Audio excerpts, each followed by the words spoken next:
हाँ, welcome students. आज मैं आपको तरंग फलन के बारे में बताने जा रहा हूँ और कुछ बेसिक कंसेप्ट्स जो क्वांटम मैकेनिक्स के हैं, बेसिक जो पोस्टुलेट्स हैं, अवधारणाएं हैं, उनके बारे में बताने जा रहा हूँ। तो सबसे पहले मैं ले रहा हूँ तरंग फलन।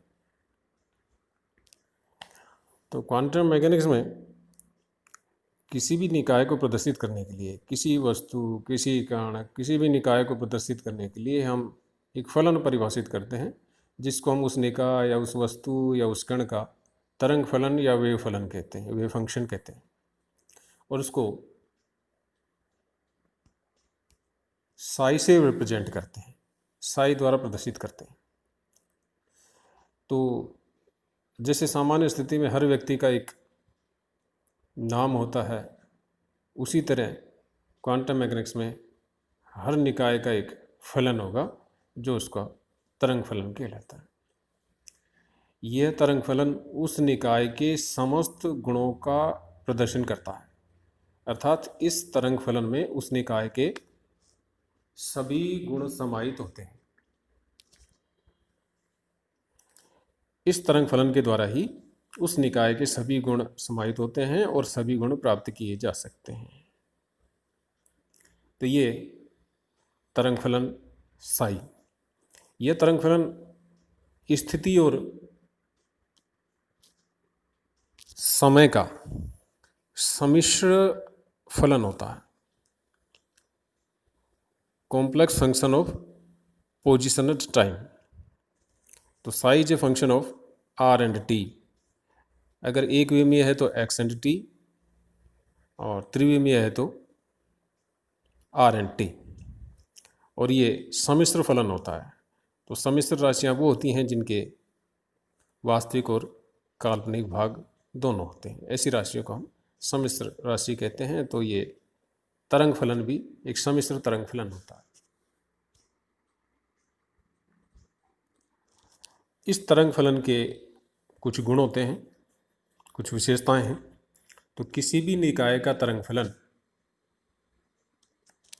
परिमित होता है, सतत होता है और एकल मानी होता है, continuous, convergent and single valued. Continuous इसलिए कि अगर कोई निकाय, कोई कण एक स्थान से दूसरे स्थान पर जाता है तो सतत रूप से ही जाता है, तो उसके साथ उसका तरंग फलन भी सतत रूप से ही चलेगा, इसलिए तरंग फलन भी सतत ही होना चाहिए। दूसरी चीज़ है कि किसी स्थान पर कण के पाए जाने की प्रायिकता परिमित होती है, एक से कम होती है, परिमित होती है, 100% से कम होती है। तो तरंग फलन भी परिमित ही होना चाहिए, क्योंकि अभी हम देखेंगे कि तरंग फलन से प्रायिकता प्राप्त होती है। तो तरंग फलन भी परिमित होना चाहिए, अर्थात इसकी लिमिटेड वैल्यू ही होनी चाहिए, अनंत मान इसका नहीं होना चाहिए। तीसरा है सिंगल वैल्यूड, कि तरंग फलन सिंगल वैल्यूड होना चाहिए, कि इसका एक मान ही होना चाहिए। तो अगर कोई कण किसी स्थान पर है तो उसके वहाँ पर पाए जाने की प्रायिकता एक ही होती है, एक ही मतलब एक ही मान होता है। तो दो प्रकार की प्रायिकता नहीं होती कि ये कण यहाँ पर है, इसके यहाँ पाए जाने की प्रायिकता 1/2 या 2/3 है, नहीं, या तो 1/2 होगी या 2/3 होगी, तो निश्चित होगी। तो सिंगल वैल्यूड ही साई होनी चाहिए, कि साई का एकल मान ही होना चाहिए।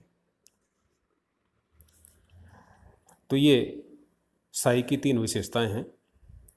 अब ये कि साई से हमको प्राप्त क्या होता है, तो साई का जस्टिफिकेशन क्या है, साई का औचित्य क्या है।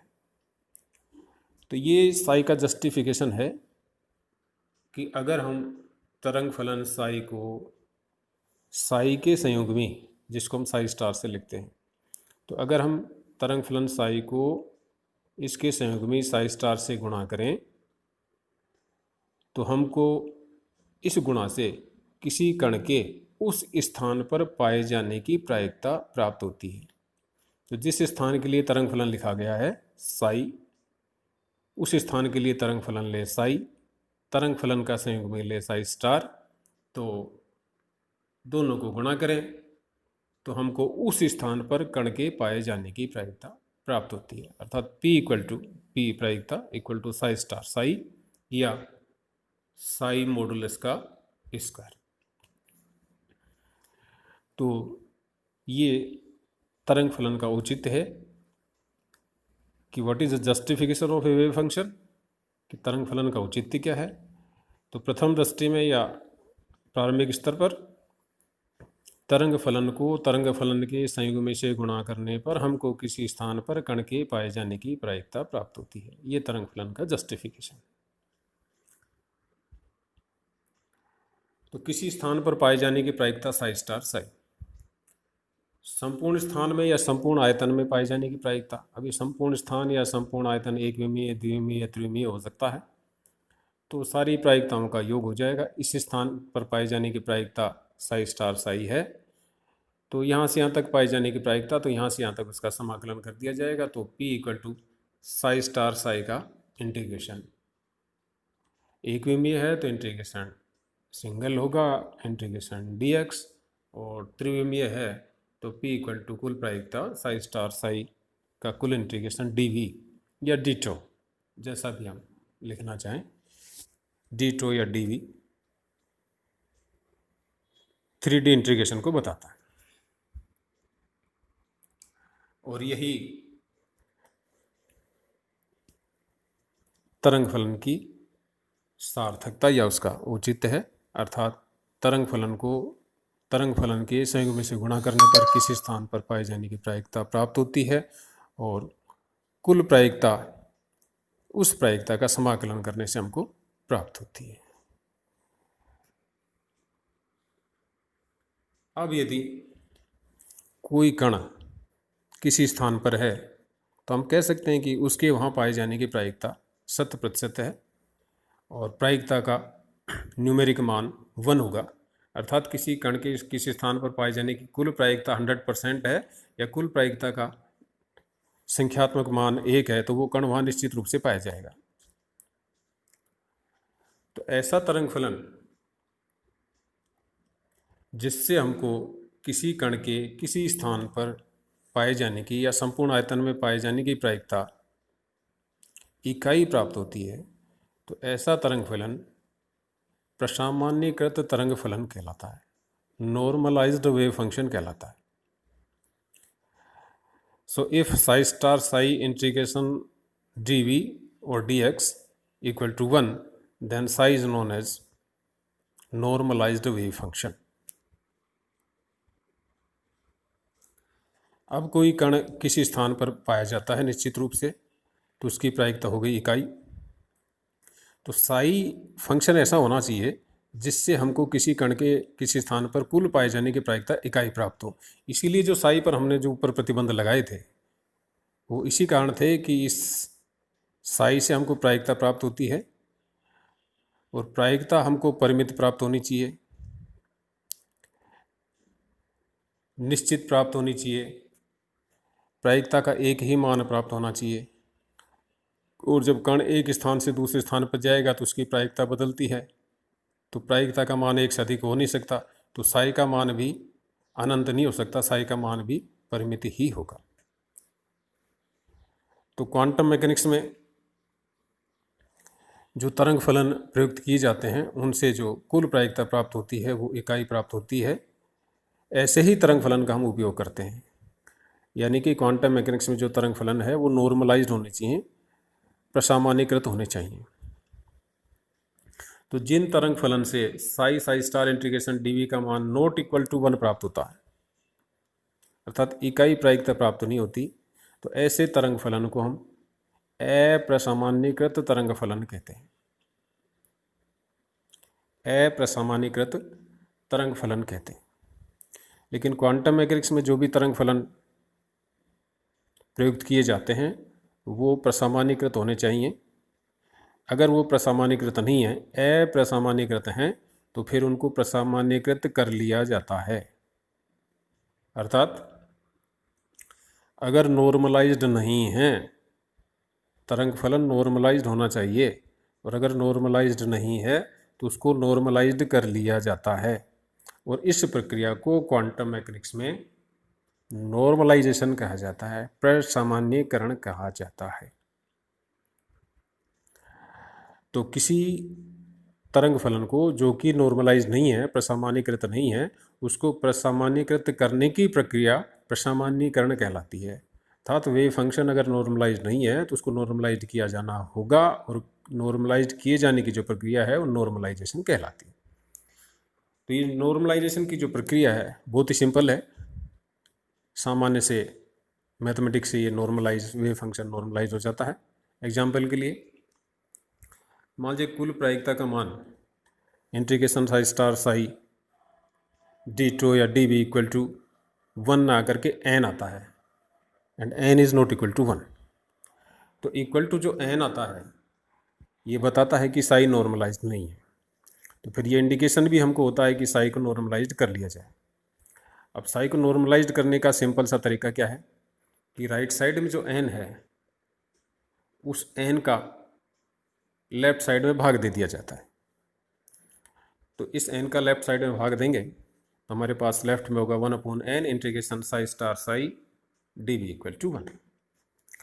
अब इधर जो 1/n है इसको हम दो फैक्टर्स में तोड़ेंगे, 1/√n इंटू 1/√n। एक 1/√n को साई स्टार के साथ ले लेंगे, एक 1/√n को साई के साथ ले लेंगे। तो अब जो मान आएगा वो राइट साइड में इक्वल टू 1। तो 1/√n psi star into 1/√n psi integration d tau equal to 1। तो अब जो साई स्टार और साई मिल करके प्रायिकता 1 नहीं दे रहे थे, अब साई स्टार 1/√n के साथ और साई 1/√n के साथ जो प्रायिकता है 1 दे रहा है। अर्थात साई नॉर्मलाइज्ड नहीं है लेकिन साई अपॉन√n नॉर्मलाइज्ड है। तो क्वांटम मैकेनिक्स में साई को नॉर्मलाइज करने के लिए साई में √n का भाग दे दिया जाएगा। तो फिर साई अपॉन√n को एक नया फंक्शन नाम दे देंगे जिसको हम फाई कहेंगे। अब हम लिख देंगे phi star phi d tau equal to 1, जहाँ पर phi equal to 1/√n into psi. तो अगर किसी कण के लिए तरंग फलन हमने साई लिया है, साई नॉर्मलाइज नहीं है, तो फिर हम उसको नॉर्मलाइज करेंगे। नॉर्मलाइज करने के लिए हमको 1/√n से मल्टीप्लाई करने पड़ेगा, तो फिर एक नया फंक्शन बनेगा फाई। तो हम साई न लेकर के साई की जगह फाई का प्रयोग करेंगे और फाई का मान होगा 1/√n इंटू साई। अब एक और टाइटल आता है प्रत्याशित मान, एक्सपेक्टेड वैल्यू। क्वांटम मैकेनिक्स में जैसा कि सामान्य हम फिजिक्स या मैथमेटिक्स में प्रयोग करते हैं औसत, तो औसत क्वांटम मैकेनिक्स में नहीं होता। तो उसकी जगह प्रत्याशित मान लिया जाता है, एक्सपेक्टेड मान लिया जाता है। और ये प्रत्याशित मान राशि के कुल प्रायिक मान और कुल प्रायिकता के अनुपात के बराबर होता है। राशि का कुल प्रायिक मान, राशि के होने की प्रत्याशा, राशि के कुल पाए जाने की प्रायिकता, किसी कण के कुल पाए जाने की प्रायिकता, उसका प्रत्याशित मान और उसमें कुल प्रायिकता का भाग दें। तो राशि का कुल प्रायिक मान अपॉन कुल प्रायिकता। अब राशि का कुल जो प्रायिक मान आएगा वो आएगा राशि गुणा प्रायिकता। तो राशि को प्रायिकता से गुणा करेंगे तो राशि का प्रायिक मान हो गया, उसका अगर हम समाकलन कर देंगे तो हमारे पास कुल प्रायिक मान आ जाएगा। प्रायिकता है साई स्टार साई, उसका समाकलन कर देंगे तो कुल प्रायिकता आ जाएगी। तो हमारे पास प्रत्याशित मान आ गया x का psi star x psi d tau upon integration psi star psi का psi star psi d tau. तो जिस भी राशि का प्रत्याशित मान ज्ञात करना हो उसको प्रायिकता से मल्टीप्लाई करते हैं। एग्जाम्पल मान लीजिए हमने x का प्रत्याशित मान ज्ञात करना है तो उसको प्रायिकता से मल्टीप्लाई करेंगे तो साई स्टार इंटू साई, तो ये हो गया राशि गुणा प्रायिकता। अब x साई स्टार साई ये तीन संख्याएं होगी या तीन मान हो गए, तो इसमें पहले दूसरे तीसरे नंबर पर किसको रखें? तो इसके लिए ये ट्रेडिशन है कि पहले साई स्टार को रखा जाएगा, फिर राशि को रखा जाएगा और फिर साई को रखा जाएगा। अर्थात पहले आएगा साई स्टार, फिर आएगा x और फिर आएगा साई। यानी कि जिस राशि का हम प्रत्याशित मान ज्ञात करना चाहते हैं वो साई स्टार और साई के मध्य में आएगा, मिड में आएगा। इसीलिए हम लिखते हैं integration psi star x psi d tau या d x upon integration psi star psi d tau या डी एक्स। जैसे मैंने पहले बताया, अगर 3D है तो डी टो और 1D है तो डी एक्स। अब अगर हम साई जो फंक्शन ले रहे हैं वो नॉर्मलाइज्ड है तो फिर कुल प्रायिकता का मान होगा 1, यानी इकाई होगी। तो फिर हमको कुल प्रायिकता का मान 1 रखेंगे तो हमारे पास नीचे 1 होगा। तो हमारे पास राशि का प्रत्याशित मान आएगा psi star x psi d x integration या psi star r psi d tau integration 3D। इस राशि के प्रत्याशित मान को हम इस तरह लिखते हैं। और ये जो लेफ्ट में 2 इंडिकेटर हैं ये ब्रा एंड कैट्स कहलाते हैं। ये ब्रैकेट के शॉर्ट फॉर्म है, तो लेफ्ट साइड ब्रा कहलाती है, राइट साइड में ये कैट कहलाते हैं। तो एक्सपेक्टेड वैल्यू या प्रत्याशित मान को ब्रा और कैट्स के बीच में लिखा जाता है। अब मैं आपको बताने जा रहा हूँ क्वांटम यांत्रिकी के मुख्य अभिधारणाएं, बेसिक पोस्टुलेट्स, यानी कि वो कल्पनाएं, वो अभिधारणाएं, वो रूल्स, वो रेगुलेशंस जिनके आधार पर क्वांटम मैकेनिक्स काम करती है। तो ये इम्पोर्टेंट चीज़ें हैं, ये जो अभिधारणाएं हैं ये इम्पोर्टेंट हैं। तो अब तक जो हमने पढ़ा है क्वांटम मैकेनिक्स के जो बेसिक कंसेप्ट्स पढ़े हैं उन सबको अगर एक जगह कर दें तो वही इसकी मूल अवधारणाएं हैं, वही इसके पोस्टुलेट्स हैं। तो वो चाहे हमने फलन पढ़ा हो, ऑपरेटर्स पढ़े हों, नॉर्मलाइजेशन पढ़ा हो या एक्सपेक्टेड वैल्यू पढ़े हों, ये सब बेसिक पोस्टुलेट्स में आते हैं, मूलभूत अवधारणाओं में आते हैं। तो क्वांटम मैकेनिक्स की जो पहली मूल अवधारणा है वो है कि किसी भी निकाय के समस्त गुणों को प्रदर्शित करने के लिए एक तरंग फलन परिभाषित किया जाएगा जिसको हम साई से डिनोट करते हैं। अर्थात प्रत्येक निकाय का एक तरंग फलन होगा। तरंग फलन होना निश्चित है, तो हर सिस्टम के लिए जो क्वांटम मैकेनिक्स का है उसके लिए एक तरंग फलन परिभाषित करना जरूरी है। हर निकाय का अपना एक तरंग फलन होता है, और जैसा तरंग फलन ने बताया था कि ये तरंग फलन सम्मिश्र तरंग फलन है, स्थिति और समय का फलन है, और इस फलन में उस निकाय के समस्त गुण समाहित होते हैं। अर्थात उस निकाय के समस्त गुणों का रिप्रेजेंटेशन, प्रतिनिधित्व ये तरंग फलन साई ही करता है। दूसरी अवधारणा है कि ये जो तरंग फलन है, जो पहले आया था अभी, कि एकल मानी होना चाहिए, सतत होना चाहिए, परिमित होना चाहिए, सिंगल वैल्यूड, कंटिन्यूस और कन्वर्जेंट होना चाहिए। तो ये जो कंडीशंस हैं, ये जो शर्तें हैं,